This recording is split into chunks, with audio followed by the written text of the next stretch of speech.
We've all seen Nancy Pelosi and Chuck Schumer's robotic response to President Trump's Oval Office speech on Tuesday. But there's a lot going on with what they're not saying. So, our body language expert, Tanya Ryman, is back to help us out. All right, Tanya, let's start with Chuck Schumer first. Go ahead. The President of the United States, having failed to get Mexico to pay for his ineffective, unnecessary border wall, and unable to convince the Congress or the American people to foot the bill, has shut down the government.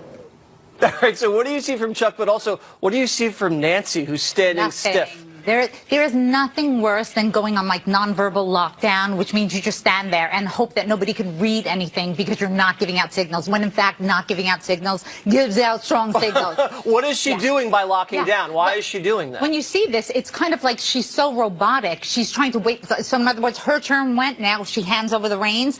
What she should have done to break the ice would occasionally look over towards him to kind of build up rapport and make it look like natural instead of making them look like she's trying to disappear because she knows it's Chuck's turn and she's already had her turn. I don't know about disappear, but I think she wanted to make it look as natural as she could. I'm looking at the camera, I'm holding eye contact with that little red dot, and that's kind of the impression that she was trying for. Not a natural. Okay, let's go and listen to Nancy speak. Roll the tape. President Trump must stop holding the American people hostage, must stop manufacturing a crisis, and must reopen the government. Thank you. Leadership. Okay, what was that with her mouth? You know, she went, to you, Chuck. So, first of all, none of them did well reading off the teleprompter. They didn't come across as even remotely kind or authentic. They all three of them off the teleprompter at this point looked like they were trying so hard. And her voice was completely different than it normally is. She normally has a rather robust voice, and here she is reading off that teleprompter, and you can hear the difference in the way she's speaking as she has to read. What was this lip movement where she passes the torch? Yeah, when she, what is this? When you do that, see this is a mouth tightening. So when you tighten your lips like that, it's kind of like disdain and contempt. Here you go. She doesn't like Chuck. Well, there's a lot. All right, that's how I'll interpret it. All right, you don't have to say it. All right, here's Donald Trump at the wall the other day down at the border. Very animated as usual. Take a look. Tell me what you say. They come through the border and they go out throughout our nation. So you'll have crime in Iowa, you'll have crime in New Hampshire, you'll have crime in New York, you'll have crime in places, you don't associate it with the border, but it comes through the border.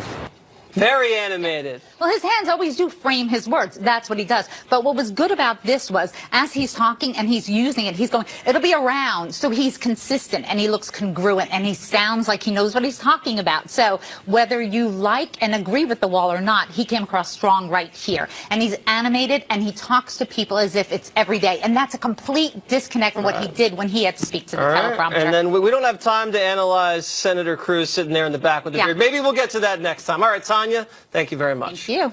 Still ahead. You shouldn't have to answer for all advanced people, all political types, and both parties. But tell me why responses are so bad. Tonight, this Chuck and Nancy visual tonight launched 1,000 memes while they were still talking. There was an American Gothic meme. There was a your mother and I are very upset you stayed out so late meme. And someone has to account for Bobby Jindal, his guest appearance in Gone with the Wind, and for Rubio drinking water. But this visual from tonight goes down in the pantheon. What is the problem with responses, James? They seldom, if ever, work at the State of the Union. They usually get some young person to respond. They tried that with Jindal. That didn't work very well.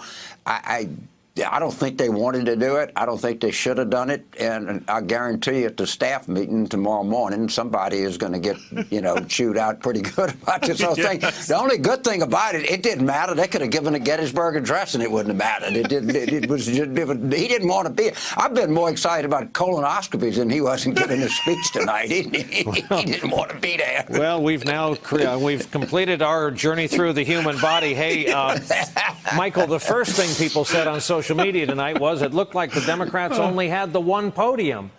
These two people, both of great station and accomplishment, are sharing this little tiny modest wooden podium. Yeah, I didn't get it. I looked at that and I tweeted out, I thought it was me. Dems, don't do that again. I don't know what they were trying to accomplish here. Certainly the message was lost in the visual.